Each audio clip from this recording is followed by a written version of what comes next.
All right, where do I begin? Our story begins at Paris's premier international airport, Charles de Gaulle. Okay. Now, normally I'm an experienced traveler, as some of you may know. I'm somewhat of an experienced traveler, and usually, as an experienced traveler, I like to get to the Charles de Gaulle airport early because I know, no disrespect to France, I love the country, but Charles de Gaulle airport is one of the worst in Europe. It's a major hub, but unfortunately, due to, I think, like a lack of interest from the managers of any of these companies, where they just refuse to hire additional people. And I feel like in France, you just have to always hire more people because everyone is doing work very slowly. Okay. It's just the pace that you have to adjust to. And therefore, you have to hire more people. There's always like work stoppages and stuff like that. And these guys, the unions are relatively powerful, but the corporate overlords will literally punish travelers instead of meeting the actual demands of labor unions there. So I've been in a situation where I've been like stuck in France and stuff. Like I had to do crazy maneuvering to get out. So I knew that. And because I knew that, I was like, I'll go 3 hours early. It's something that I never do. Usually I'm actually very slow. But this time I was like, I'll go 3 hours early and everything will be fine. I was already worried that I was going to have issues coming into the country. I had joked about it already. So I was like, at least on the one side, like leaving the country of France will not be that big of a problem. And boy, was I wrong. Okay. Boy, was I wrong. So I hit the triple Monty. I had like a generational run. There was massive traffic going in. When you actually drive into the airport, the person that's dropping you off has to get a gate ticket at the gate.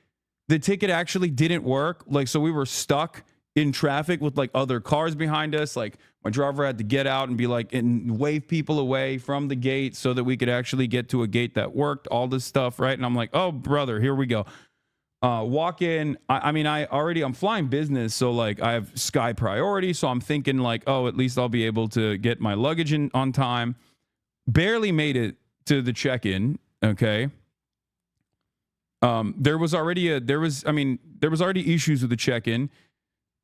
Once I got through the check-in, I got hit at every single step. There's an automatic passport processor where you just kind of step into this room and then boop, doors open, you walk in, right? I wait in line. There's only one. None of the machines are working. Finally, I get to the machine that is working, and the machine stops working. It just won't take my passport. It won't take my fucking passport. I was like, oh, here we go. So I had to go to an actual officer to allow me to, to let me through so I could get in. Then I got stuck behind classic old lady. Okay. Old lady with a lot of bags, with a lot of fluids. So then like she's taking her fluids out and like doing all this stuff at the security gate. I'm stuck behind this person. I already took out all my electronics and stuff. But of course, lo and behold, boom, I get stopped at security after this old lady as well. The old lady with the bags of fluids, classic. She obviously was stopped. Okay. She had to get GSR swabbed, all this shit. And then of course, I also got stopped, had to get GSR swabbed, all of this shit because I have electronics on me. And, I stopped there.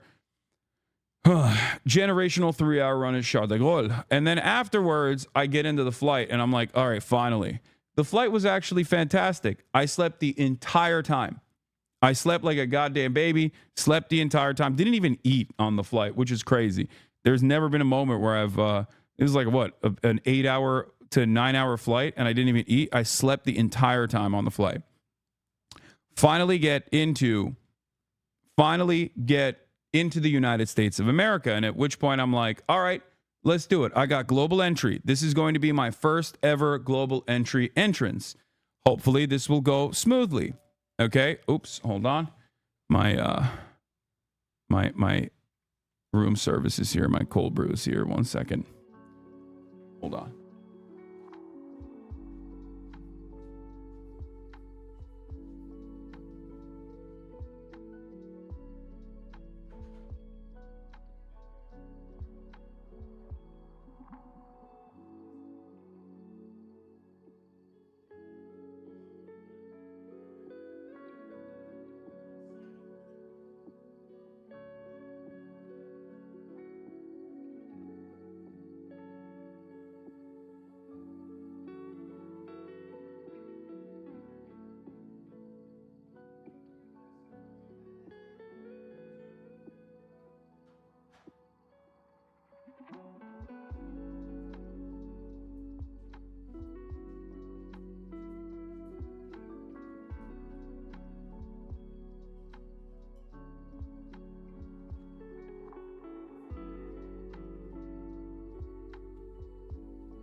Where was I?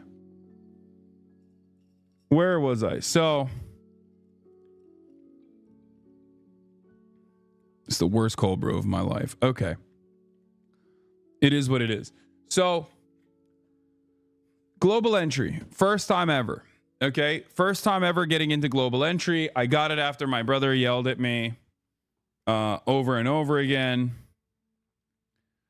Telling me you gotta get global entry, whatever, right? I get to the global entry line and they're processing everybody expeditiously. You walk up, boom. You walk up, immediately they take your photo of your face and you walk in and there's a customs person there, cop there, just basically waves you. Okay? And they do that over and over again. It gets to me. Take a photo. Boom. Walk in. Instantly, the Customs and Border Patrol agent goes, "Step aside, sir." I was like, here we fucking go. All right. She goes, "Step aside, sir. An agent will come in and take you to another location." I was like, is that proper protocol? It's like, sometimes it happens. And I was like, okay. And I knew at that point, I was like, okay, I'm texting like family. I'm like, this is happening. I'm texting my manager. You know, I was basically I got Lolo on. I was like, listen, you know, I'm going in. All right. I'm freaking going in. It's who knows how long this will take? Who knows what will happen? And I had already heard like horror stories from people. There was like that one girl on TikTok that had talked about this. And I thought to myself, all right, it's done. It's happening to me as well. It is what it is. You know, M is real high. I'm about to say M is real high multiple times to get these guys off my back. So I'm waiting in the corner. This Latina ICE agent comes up, picks me up, takes me to this detention center. I sit down, fluorescent light bulbs, the whole nine. Okay. They have benches in the back of O'Hare Airport where there's like a detention area. Okay. There's a detention area. I'm sitting there. There's like a bunch of terrified families. Okay. There's an old lady in a wheelchair. There's like a mom and daughter behind me. There's some like random dude in front of me. And the way it works is there's a back door, right? And they take your passport. They go to the back door. You don't know what the hell's going on in there. But they sometimes come out and they just say someone's name with their passport in their hands. And they go, "You're clear to leave." So they basically, when they bring you to the detention area, they, I guess, do some kind of surveillance on your background to figure out if you are, if you're going to get harassed even further or if this level of harassment is fine. Okay. And I asked and I looked around at all the passports that people had to see if there were other American citizens. And lo and behold, at least in the area that I was at, I was the only American citizen. There was another guy that actually had an American passport as well. But like, because I asked the terrified family behind me, I was like, "Hey guys, if you don't mind me asking, like, do you guys have an American passport?" They were like, "No." So it turns out it's just they're terrifying the shit out of mostly non-American citizens. Okay. But apparently they're also interested in trying to terrify American citizens as well. So they're just like coming in and out. They get this lady in a wheelchair out of there, which I thought was so insane. Old lady in a fucking wheelchair is in the ICE detention area, and they come out with their passport and they're like, "Here, you can leave." Okay.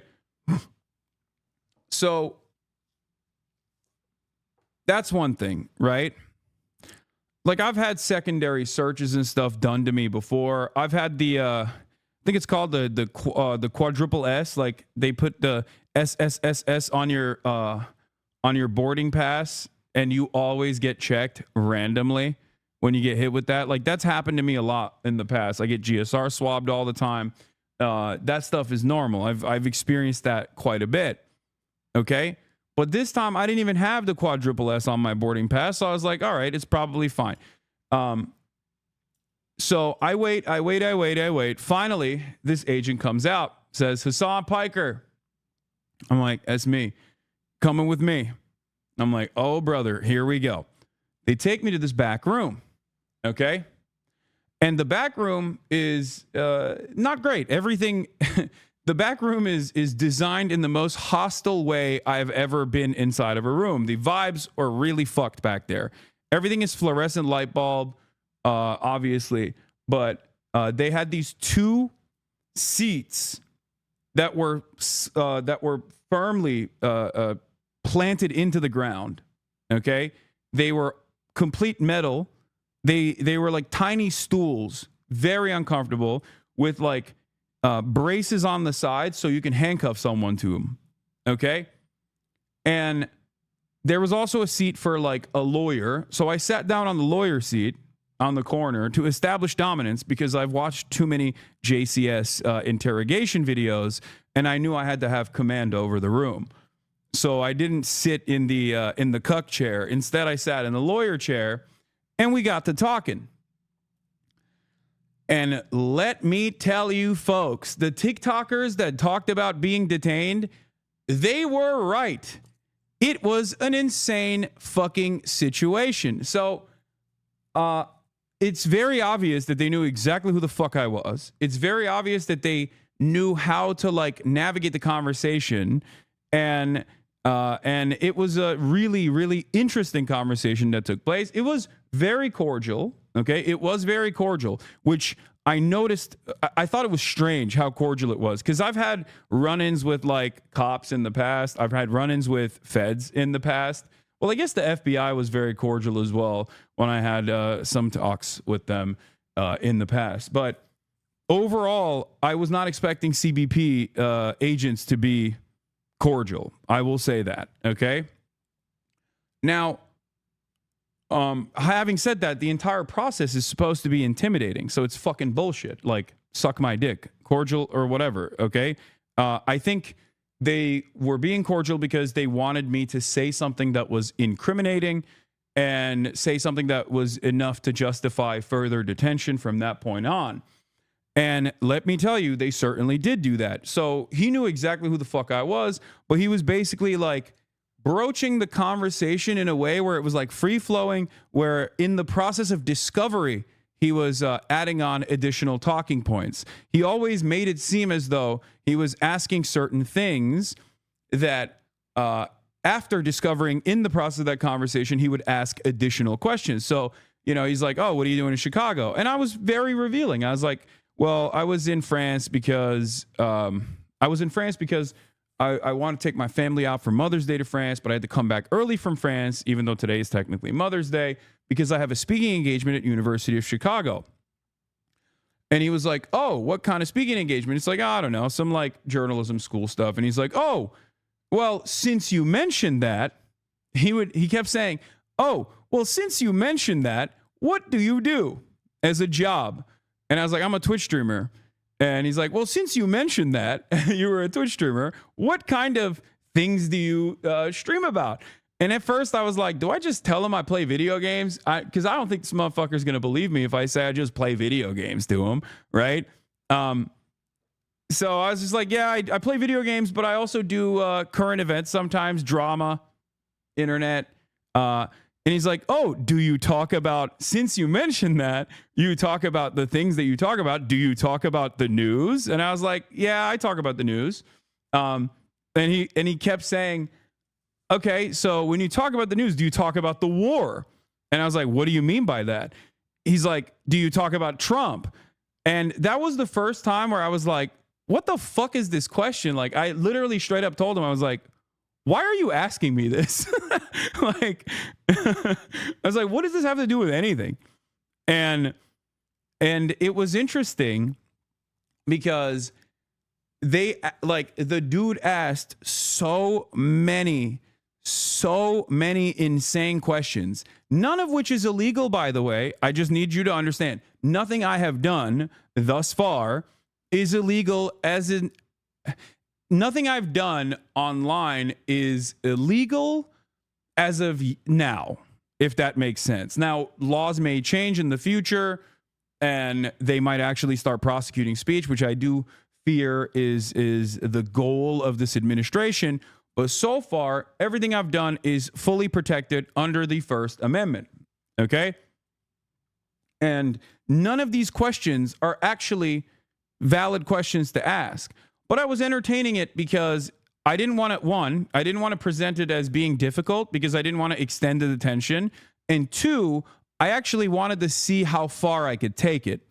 Maybe it was fucked up of me to do that. Maybe it was not appropriate for me to do that, to play fast and loose with a person that has complete control over my life in that very moment. But I wanted to see like what they were trying to get away, like what they were trying to take from this conversation. And so, you know, instead of just pleading the fifth as I'm supposed to do in situations like this, I just kept giving him answers. And there were definitely areas where I was very revealing about my position, knowing full well that they know exactly what they're looking for. I saw no reason to hold back on certain things. So I said, I don't like Trump. I was like, what are you going to do? It's protected by the First Amendment. I don't like Trump. Yes. Right? Like, I was like, I'm not fond of him. I don't like him. He said he was going to end the wars. He hasn't ended the wars. What the fuck is up with that? You know?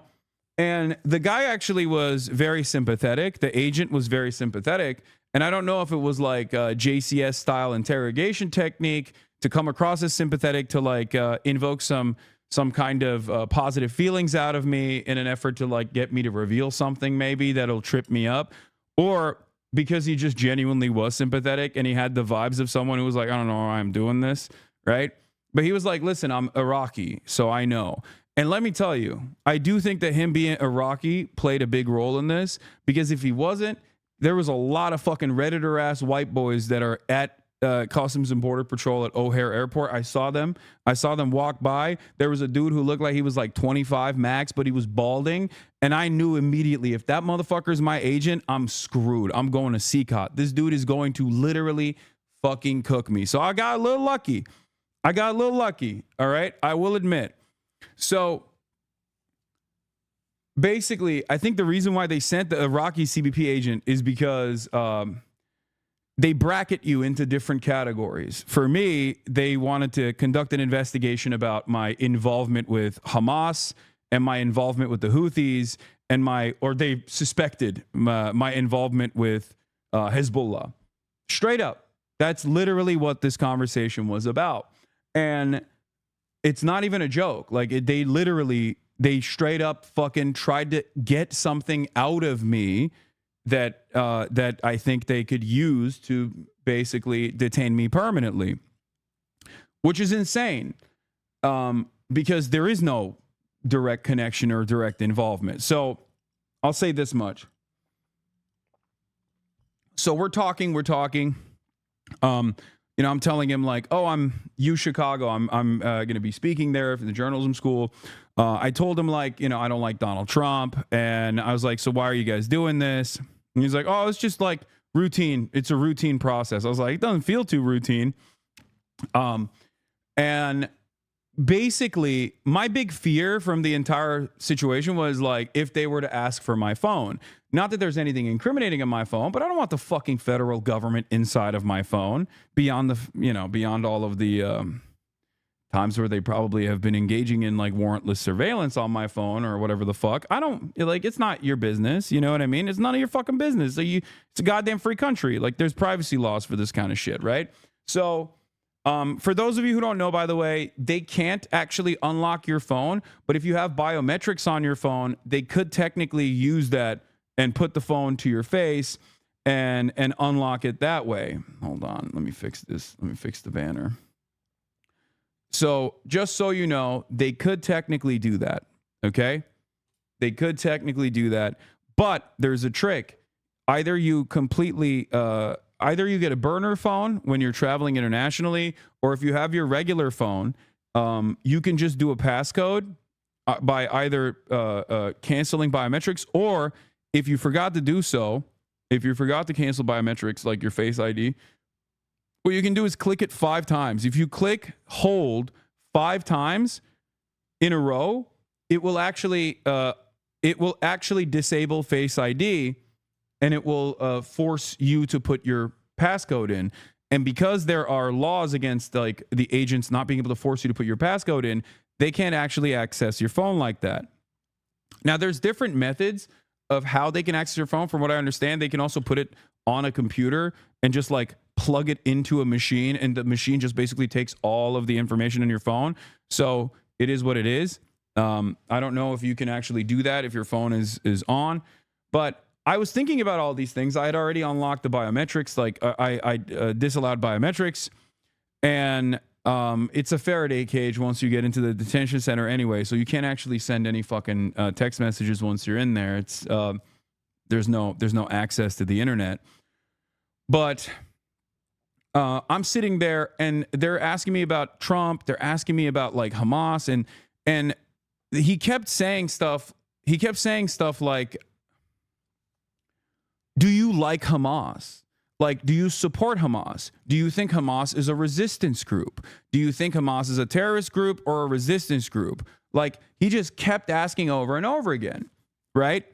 And I kept repeating the same statement over and over again. I kept saying, I kept saying a couple different things. One, in terms of like Israel and all the wars, I was like, I'm on the side of civilians. I want the endless bloodshed to end. I am a pacifist. I want wars to end. I just kept repeating that over and over again. Every single time he asked me a question, I just kept repeating that. And every single time he asked me a question, a leading question about Hamas, I kept saying, the United States State Department recognizes Hamas as a terrorist organization. The United States State Department recognizes Hamas as a terrorist organization. So, like, he just kept asking me over and over again, like Hamas, Houthis, all this shit, trying to be like, oh, do you support them? Do you like them? Like, what do you think about them? Which I thought was fucking insane, because the reality of the matter is, okay, up until this very moment, if you were to say, as an American citizen, you stand 10 toes down with Hamas, or you stand 10 toes down with the Houthis, or whatever the fuck, they can't deny you entry into the country for that shit.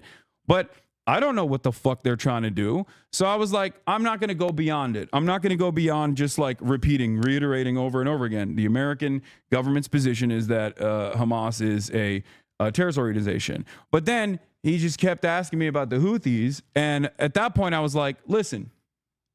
He's like, well, do you agree with the terrorist designation for the Houthis? And I said, I'm of the Brookings Institute mindset that in 2020, when Donald Trump initially designated the Houthis as a terror organization, that was a major mistake. I talk about these issues from an academic context with humanitarian rights organizations and with academics and with journalists. As a matter of fact, this is perfectly this is, completely protected under First Amendment laws. And therefore, I don't understand what the reason why we're having this conversation is. And I kept saying that over and over again, at which point he just like kind of gave up. But what I thought was really interesting was, and I even followed it up with like, I call balls and strikes, and there are things that Trump has done that I actually agree with, and I'm not shy about saying those things, even though initially he said he was going to end all these wars. He hasn't done so. I think these wars are unnecessary. They're costly, and a lot of civilians die in the process. I don't think it's appropriate. I think it's very inappropriate. And it must end, right? Like that's my position. But I do think that Trump did a good thing where he implemented a ceasefire with the Houthis. So when he does stuff like that, when I agree with him, I tell him what's what. Like I say it. When I agree with Trump in a decision, I'm open about it, right? So I explained that to him, and I just yapped away over and over and over again. And what I found to be particularly interesting was in the first half of the conversation, it was just like basically a fact-finding mission, right? Try to get me to say something that I think would be of interest. In the second part of the conversation, there were some real actionable items that he presented that depending on how I answer those questions, like I'm fucking going to jail. Because the first stuff was just illegal for him to ask me those questions and completely like completely idiotic and ridiculous. And I think they did it because they know who the fuck I am, and they wanted to put the fear of God into me, not knowing that I'm a stubborn piece of shit and that's not going to work at all. Right. The second half of the conversation was actually like, because he left, went away for like 35 minutes, came back, and then he asked like actionable items. But one thing that I will take note of that I thought was very interesting was the fact that a lot of the shit that like the Ethan Kleins of the world have like cried about over and over again were unironically brought up in that fucking conversation. And I was shocked. Okay. Not like the bleach sword, obviously, but like the Houthi. Like, did you interview a Houthi? It says here that you interviewed a Houthi. And I was like, or was he actually a Houthi? And I was like, he's not. You can look to all of the reporting that came out afterwards and before I interviewed him that he is not a Houthi, that he is a regular Yemeni citizen. And I said, like, his name is Rashid al-Haddad. He is not even a Shia. And the dude, luckily, again, Iraqi, went, oh, yeah, that's right. That's a Sunni last name. Al-Haddad is a Sunni last name. So he must not have been a Houthi. And the very fact that that was like a point of contention that could have fucking gotten me arrested is insane. And I genuinely, in that moment, was thinking like, these fucking dumbass slop tubers are actually playing with fucking fire. And I even thought about not even mentioning this because I was like, I don't want to give him any sort of like power over the situation. But like, the reality of the matter is 100% the Trump administration is inadvertently working with a lot of these fucking dipshits. These dipshits are playing a formative role in getting people in trouble with the law. Okay? That is literally the case. It was shocking that that was the case, but it is the case. And it's actually very frustrating that it is the case, that this administration doesn't care. That's why they work with Beitar. That's why they work with all these other fucking insane groups. The Barry Weisses of the world actually have motion in this goddamn admin. Okay? So, they're cheering this on over at eSub. Yeah, I know. They can suck my dick. Liberals, by the way, cheering on one of the largest progressive voices in the country getting detained by the fucking Trump Gestapo. Like, what a wonderful progressive audience they have over there. Anyway, they're fucking straight up fascist at this point. So my point is, it's crazy that like these were actual questions. Like, they asked me about my Twitch bans, okay? And I talked about blowback. I talked about how, I said America deserved 9/11 and it was misconstrued. I do have sometimes, I use hyperbolic language and it gets taken out of context or whatever. And he agreed with the blowback sentiment in terms of like the 9/11 stuff. You're dumb. Yeah, no, I told him that. I was like, they asked me about my fucking Twitch bans, chat. It's not even a joke. They asked me about fucking Twitch chat.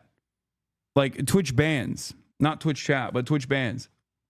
The other Twitch ban he asked me about was the last one that I got banned. And I explained to him like, this is, man, you really talk way too much. Lawyer will be pretty upset at you. Dude, what are you talking about? I know that under normal circumstances, I'm supposed to say, I want a lawyer. I don't want to talk to you. But nothing I'm doing is illegal. And I also wanted to see what would happen. Do you understand? I wanted to see what would happen. I wanted to actually see this experience, which is why instead of immediately fucking lawyering up, I was like, no, I'm going to entertain this. I'm going to see what they actually are trying to get out of this. And I'm glad I did this because the reality of the matter is, one, I'm profoundly fucking privileged, okay? Remember, I'm a public person, and also I have enough money to be able to fight back against this sort of thing, and they know who the fuck I am. So obviously, the reason for why they're doing that is, I think, to try to create an environment of fear, to try to get people like myself, or at least like others that would be in my shoes that don't have that same level of security, to shut the fuck up. And for me, I'm going to use the privilege that I have in that moment to try and see what the fuck they're doing. Okay?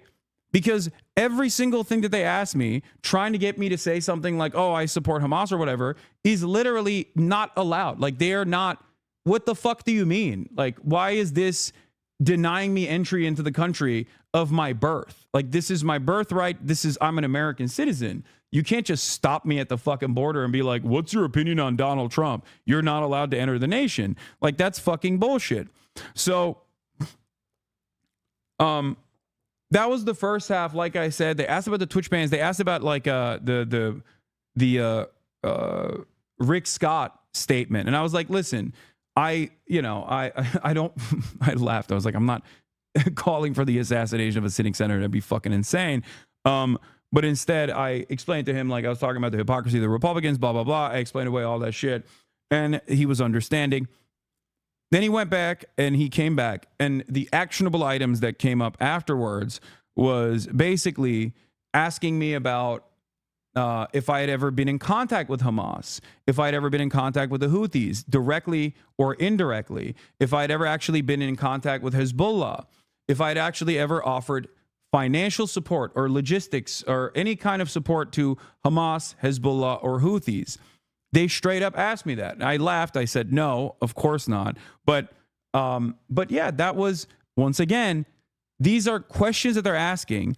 But one thing that I thought was really interesting was in the actionable side of things, they also asked, have you ever interviewed a member of Hamas? Have you ever had a communication or correspondence with a member of Hamas, Hezbollah, or the Houthis?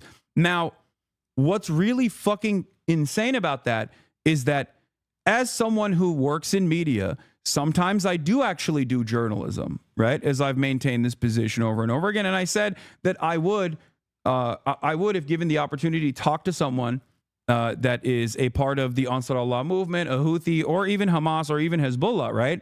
I think that I have the right to do so. And what was interesting, you don't do journalism, you grift. I know, Chatter. That's why the fucking federal government is trying to arrest me. Yes, because I'm grifting too hard. That's what it is. Thank you. Yes, your fucking dumbass slop tuber is correct. I'm grifting. So what's interesting, asking that is a violation of prior restraint. So that part, like, those are the questions that are like actionable, right? Like, those are the ones that if you say, how do you even classify a member of Hamas? It's not like even Hamas issues passports. Yeah, it's ridiculous, right? But that is the part where they were like, if you answer yes to any of that, that's when, there's like actually illegal stuff in there. Having said that, there is one part of it that wasn't illegal, which is being in communications or being in contact with someone at Hamas. Like, that is a part of journalism you actually can do. It's fucking ridiculous. Like, you can interview ISIS. Like, what are we talking about? The notion that this would be an issue for the Customs and Border Patrol is fucking ridiculous, okay? I mean, Donald Trump is in contact with Hamas. He had a fucking envoy directly talk to Hamas a couple months prior. He's in direct contact with the fucking Houthis. Like, what are you talking about? And so is Dropsite. Like, the idea that this will deny you entry into the country is fucking bullshit. Like, what are we talking about? What do you mean? Like, what kind of insane double standard is there, right? And so that part was frustrating. And the interview, interrogation, whatever you want to call it, that basically ended with me asking, like, so what is the purpose of this? Like, am I being detained? And because I was like, you know that I'm going to talk about this. I was like, a lot of people have talked about this, like, detainment structure. And he was like, yeah, people really exaggerate. The people really exaggerate how these things go. And I was like, well, it is not a great situation to be in, like, what do you mean?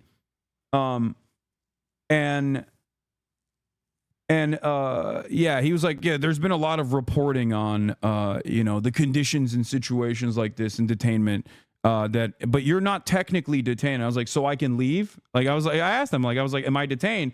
And he's like, no. I was like, all right, so what's the purpose of this entire situation? I could just walk out right now. And basically when I said that, the interview ended. So I don't know if that was something that I should have said from the start. Am I being detained? What's the deal here? But basically, yeah, it was a illegal pretense. Like, well, that's your Fourth Amendment right? No, you don't have. Okay, chatters, I need you to understand something.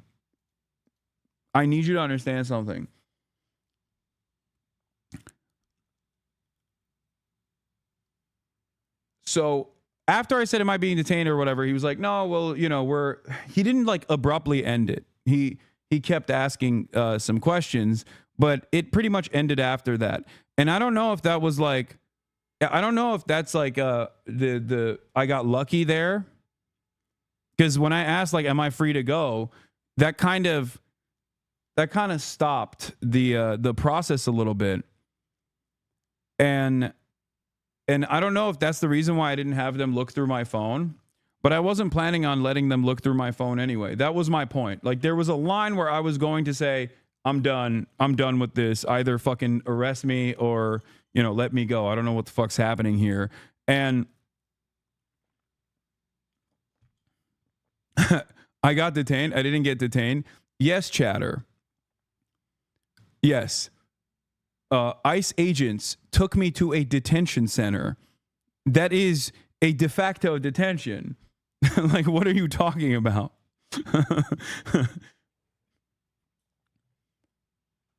The total runtime of it was like 2 hours, which was definitely faster than I thought it was going to be. I will admit. And I probably should have asked, am I being detained from the start? And I wonder what would have happened. But I basically asked him, like, do you think this is going to happen again? Right? I was like, is this going to happen again? Hold on. I asked, like, am I going to be detained in the future? And he said, maybe. And he gave me this piece of paper, this sheet from Homeland Security. What is DHS trip? Okay. And you can, I guess, submit an inquiry at dhs.gov/trip and ask why I was stopped. You will be prompted to describe your particular concerns and experience, provide contact information to which a response will be directed, and be assigned a case number to help you monitor the progress of your inquiry, which I will do. Okay, I will do this. And he basically said, you can figure out what not to do so that this doesn't happen again.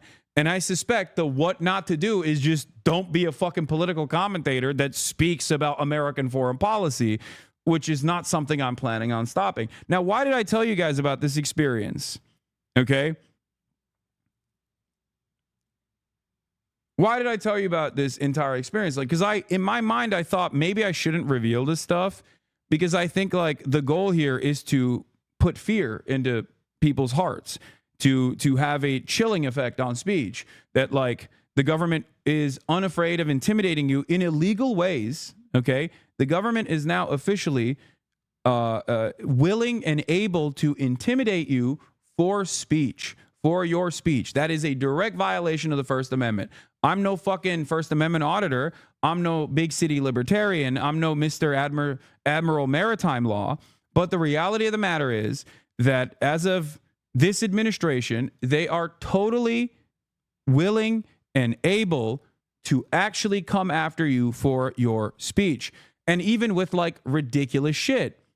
Like they're willing and able to go along with like stuff that gets written in the free press, or willing and able to go along with shit that even fucking Redditors bring up.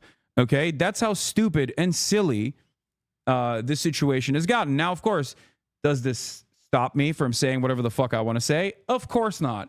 Don't be ridiculous. But the reason why I wanted to talk about it was to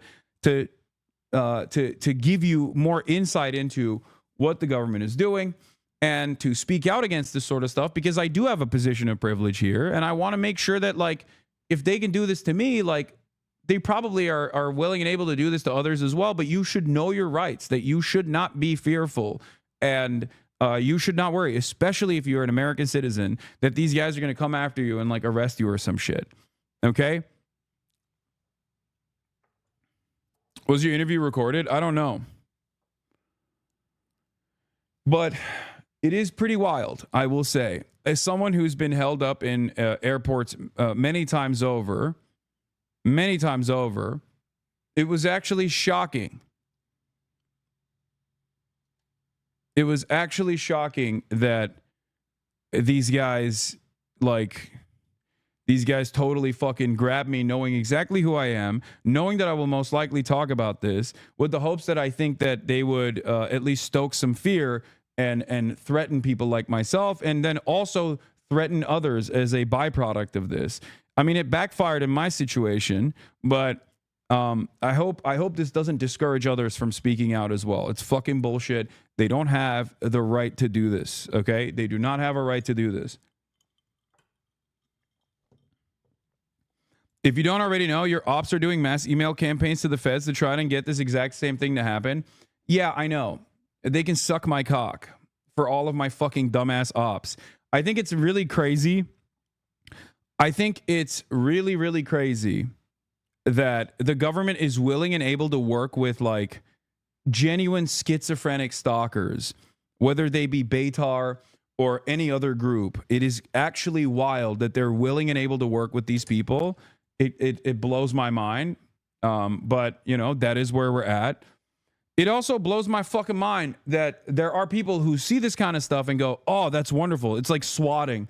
But this time, it's a it's a federal swatting that we can do. We can get the federal agents to like jail people that my favorite content creator doesn't like. But the problem is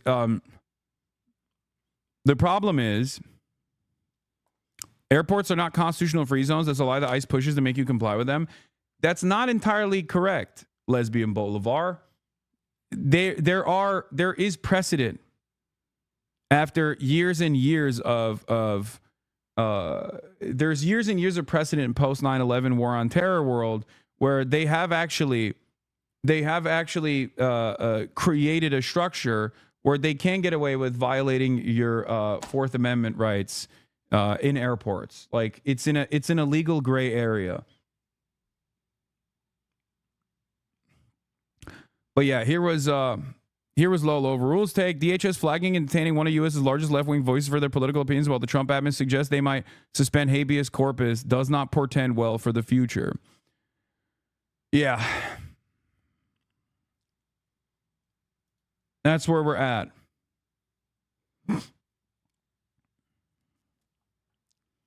What was the reason for the detainment? You know what the reason for the detainment was. It's because I am flagged in the flight manifest. Even ACLU and most civil rights organizations acknowledge that SCOTUS precedent that effectively erases Fourth Amendment protections in border entry zones such as international airports. They more so suggest either wiping your devices or bringing burner devices. Yeah.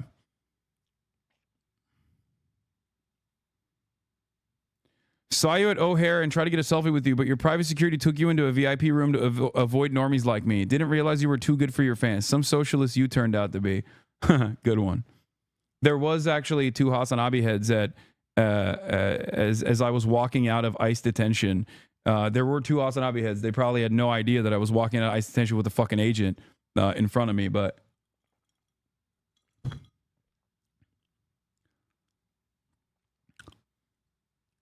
is this going to change the way you travel? No, but it does actually gum up the works a little bit in terms of going to in terms of going to Cuba.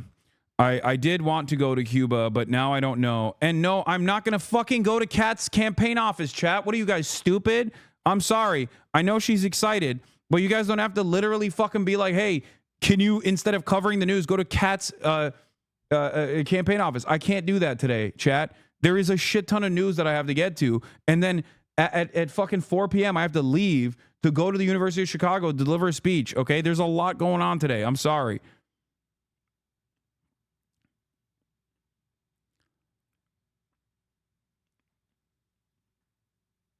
But I forgot. There was other questions that they asked, like, have you traveled to the Middle East? Have you been to have you been to any of the Gulf states? All this shit. And you know, it is what it is. I'm not discouraged. I'm not intimidated. I don't give a shit. I'm gonna keep doing what I'm doing. I just wanted to give you guys. I know Kat wants us to hang out. I can't do that today. Did they ask who funds you?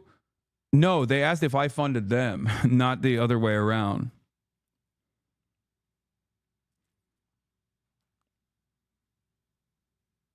So that was my Customs and Border Patrol experience. And yeah, it's just like pure intimidation tactics. And it was very similar to the experience that one TikToker talked about. But luckily, I never got to the point of having them go through my phone. And that was my red line. Like, no matter what, that was where I was going to be like, no, you can't do that. And, arrest me then if you want to. Is this speech open to the public? We are going to be live streaming it. We're live streaming the speech. Okay. Did they ask why you say you're a gaming streamer despite not playing games? Yes.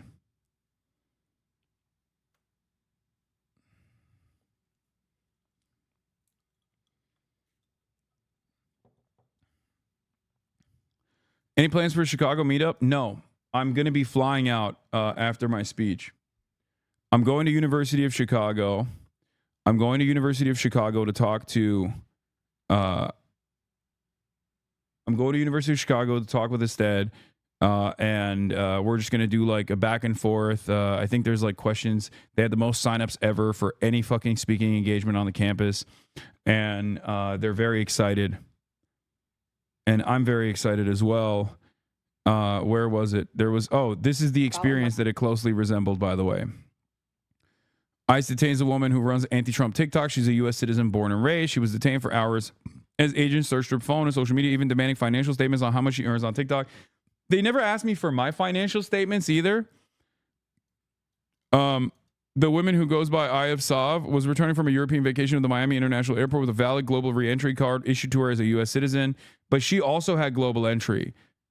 Do you charge speaker fees? No. Sometimes, not usually.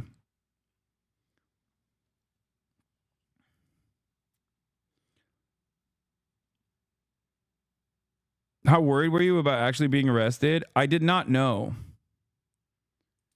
I had no idea. I had no idea if I was going to be fucking arrested or not. I didn't know if this was like... I did not know that this was going to be a moment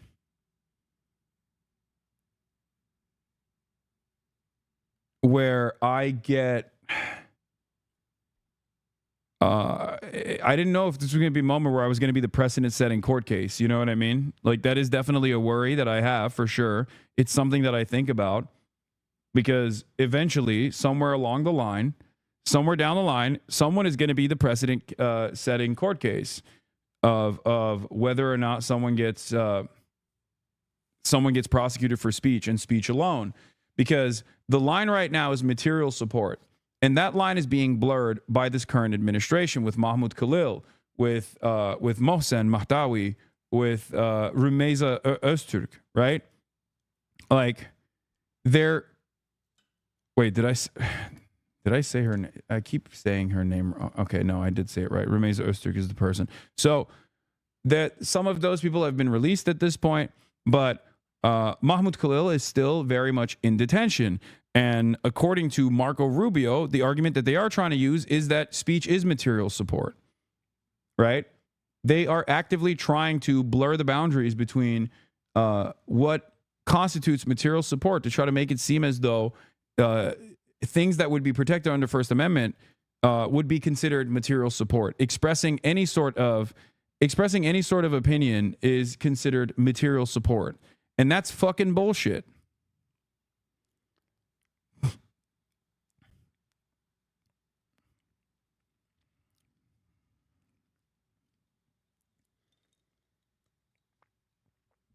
Anyway, people take for granted that the CBP key unlock your phone with a special computer, but to the best of my knowledge, modern iPhones have a locally keyed encryption on the flash storage, which likely makes it useless if they can pull it. Maybe you shouldn't have said if they come for me, then it's over, as if you'd be last. If you're a public figure, dog, maybe you'd be first. No,